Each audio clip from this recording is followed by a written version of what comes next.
Lesti Homaria. Pada video kali ini kita ada di mata kuliah Sistem Digital, di mana kita akan membahas sub CPMK yang ketiga. Untuk sub CPMK yang ketiga ini akan dibagi menjadi beberapa bagian. Nah, sekarang ini kita ada di part yang pertama, yaitu mampu memahami konsep hukum dan kaidah ekspresi boolean serta peta Karnaugh. Nah, materi ini akan disampaikan pada pertemuan yang ketiga dengan judulnya adalah konsep hukum dan kaidah aljabar boolean. Langsung saja kita masuk ke pembahasan rangkaian logika kombinasional. Pada materi atau pertemuan sebelumnya, kita telah membahas berbagai macam gerbang logika sederhana, yaitu ada gerbang AND, gerbang OR, gerbang NOT, gerbang SOR, dan gerbang XNOR. Gerbang-gerbang logika tersebut digunakan untuk membangun suatu logika yang lebih kompleks dengan melakukan kombinasi dari berbagai macam gerbang logika. Nah, hal seperti ini kita kenal dengan rangkaian logika kombinasional. Rangkaian logika kombinasional dapat tersusun dari 2 atau lebih gerbang-gerbang logika. Nah, di sini kita punya contohnya ya. Di sini ada 2 gerbang. Yang pertama adalah gerbang OR, lalu ada gerbang AND. Nah, rangkaian logika kombinasional ini memiliki 3 input. Yang pertama adalah kita punya input A, input B, lalu input C. Lalu dia juga memiliki satu output atau satu keluaran, yaitu Y. Nah, kalau kita menganalisa ya, atau kita cara membacanya, jadi kita cari gerbang yang posisinya paling kiri. Kebetulan hanya 2 ya, jadi kita tidak susah untuk menentukan. Jadi kita berawal dari gerbang yang paling kiri, yaitu adalah gerbang OR. Nah, gerbang OR ini memiliki 2 input atau 2 masukan, yaitu B dan C. Lalu gerbang yang selanjutnya, yang kanannya lagi adalah gerbang AND, di mana inputnya berasal dari A dan berasal dari output gerbang OR. Lalu output dari gerbang AND ini adalah Y, atau ini adalah output final, yaitu Y.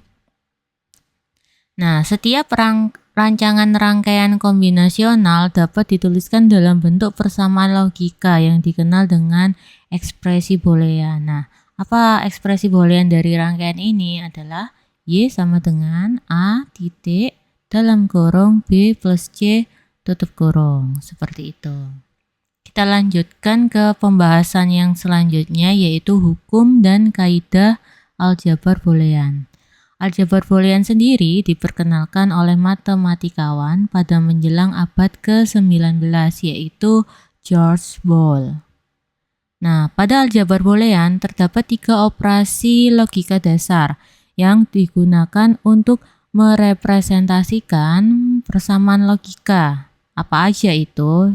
Yang pertama kita punya operasi AND dengan tanda titik, lalu operasi OR dengan tanda plus, dan yang terakhir adalah operasi NOT dengan tanda garis atau bar di atas simbolnya. Selanjutnya, kita akan membahas kaidah-kaidah dalam aljabar boolean, di mana fungsinya adalah melakukan penyederhanaan pada persamaan logika kita, sehingga kita mendapatkan rangkaian kombinasional yang paling simpel atau yang paling sederhana untuk menyelesaikan atau untuk mendeskripsikan suatu pekerjaan. Yang pertama ya, kita masuk ke hukum aljabar boolean. Ada 3.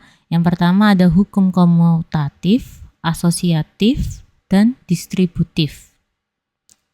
Nah, Untuk hukum komutatif adalah hukum yang menyatakan bahwa pengubahan urutan variabel masukan pada operasi logika AND atau OR tidak akan mempengaruhi keluarannya. Nah, ini pernyataan yang di atas bisa kita tuliskan dalam bentuk seperti ini. Contoh komutatif pada operasi AND. A titik B, ya. Tadi kan operasi AND itu direpresentasikan dengan titik, jadi A titik B sama dengan B titik A. Jadi sama, ekuivalen. Untuk ilustrasi rangkaiannya adalah seperti ini. Jadi kita punya gerbang AND, inputnya A dan B, hasilnya adalah A titik B. Nah, ini ekuivalen. Meskipun inputnya kita balik B dulu baru A, itu hasilnya tetap ekuivalen atau sama. Itu untuk operasi AND. Kita lanjut ke operasi OR. Karena operasi OR adalah representasinya dengan tanda plus, maka A plus B sama dengan atau ekuivalen dengan B plus A. Untuk ilustrasi rangkaiannya adalah seperti ini. Jadi input A dulu baru B itu tetap ekuivalen meskipun dibalik B dulu baru A. Seperti itu. Jadi tetap sama ya. Kurang lebih sama seperti matematika. Jadi misalkan contohnya 2 ditambah 5 sama dengan 5 ditambah 2. Jadi posisinya itu tidak akan mempengaruhi hasil. Seperti itu. Kita lanjut. Pembuktiannya ya. Kalau misalkan kita menggambar gerbang tadi rangkaian logika beserta kita beri tuh nilainya. Jadi misalkan di sini A nilainya 1 atau true, kita punya B nilainya 0 atau false, maka outputnya adalah false. Terus posisi inputnya kita balik, B yang pertama lalu A. False sama true bertemu dengan gerbang AND, maka hasilnya tetap false.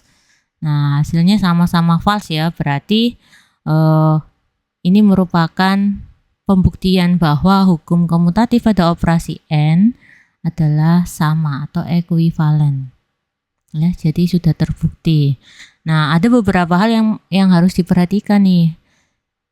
Jadi semua masukan A itu diberi nilai true. Jadi di sini A-nya true, di sini yang di bawah ini juga true. Jangan sampai kalian memberikan nilai yang berbeda karena akan berpengaruh di hasil akhirnya. Bisa-bisa nanti tidak ekuivalen. Padahal sebenarnya seharusnya ekuivalen. Seperti itu ya. Kita lanjut ke hukum selanjutnya yaitu hukum asosiatif. Hukum asosiatif adalah hukum yang menyatakan bahwa cara pengelompokan variabel masukan dalam operasi OR atau AND tidak akan mempengaruhi keluarannya.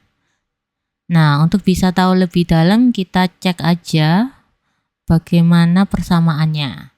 Yang pertama, hukum asosiatif pada operasi AND. Dalam kurung A titik B tutup kurung titik C. Nah, ini ekuivalen atau sama dengan A titik dalam kurung B titik C.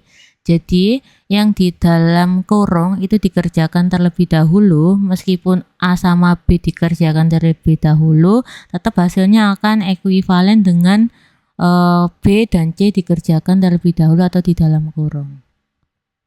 Nah, ini ilustrasi untuk digambarkan rangkaian logikanya ya. Jadi di sini kita gambarkan dalam kurung ini maksudnya adalah dioperasikan terlebih dahulu atau dikalkulit terlebih dahulu. Jadi kita menggambar gerbang AND dengan 2 input dulu, yaitu A dan B.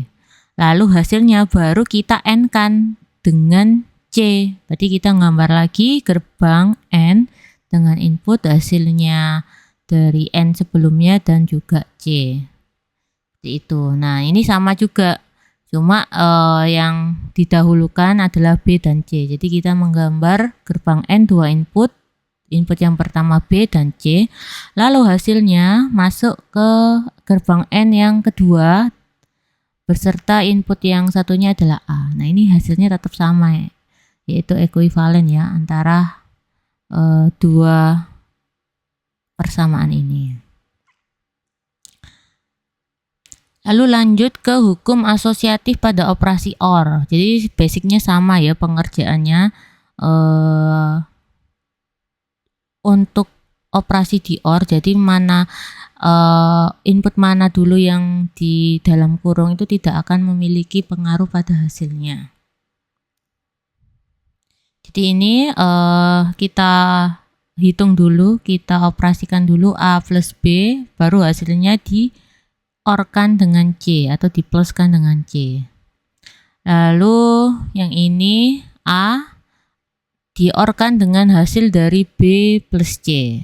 Jadi cara menggambarnya seperti ini ya. Kalian juga bisa melihat bahwa jika ada ekspresi seperti ini, maka cara menggambarnya itu gimana sih? Nah, ini sekalian sudah ada contohnya seperti itu. Kita lanjut ke hukum distributif. Hukum distributif yaitu suatu hukum yang menyatakan bahwa pendistribusian variabel dari suatu kelompok.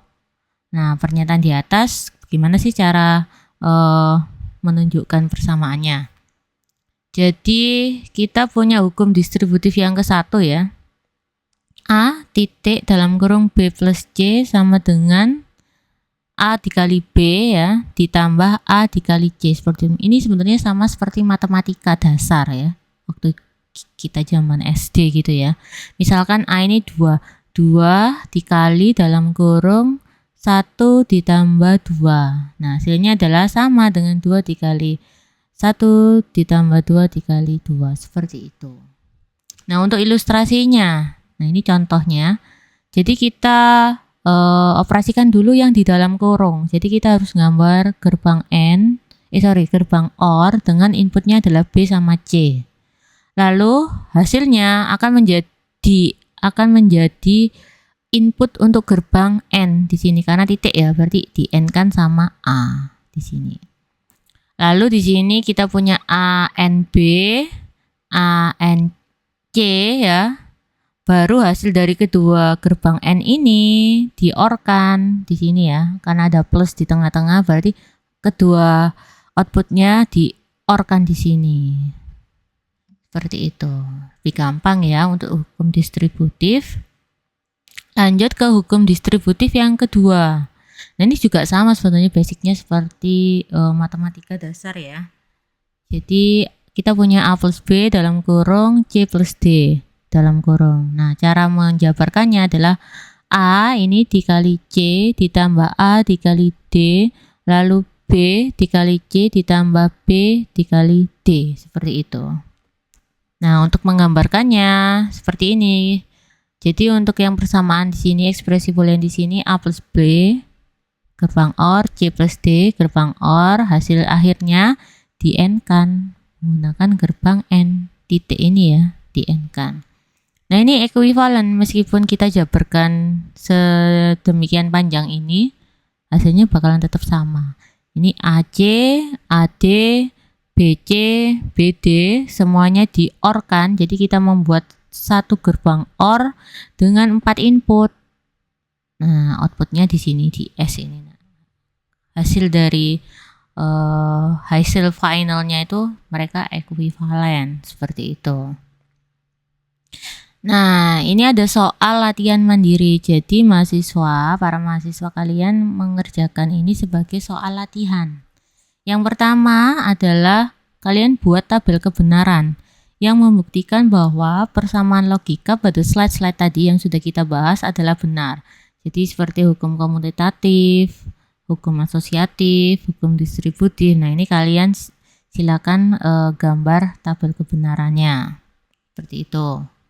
Lalu kita lanjut ke penugasan terstruktur. Nah, jadi kalian silakan mengerjakan atau sudah bisa mengerjakan tugas ketiga dengan judul konsep hukum aljabar boolean. Nah, tugas ini dikerjakan secara kelompok ya. Jadi untuk filenya akan disampaikan ya di link Elitax seperti itu. Nah, kita sudah berada di akhir slide. Jika ada pertanyaan silakan menghubungi dosen pengampu masing-masing. Saya akhiri. Assalamualaikum warahmatullahi wabarakatuh.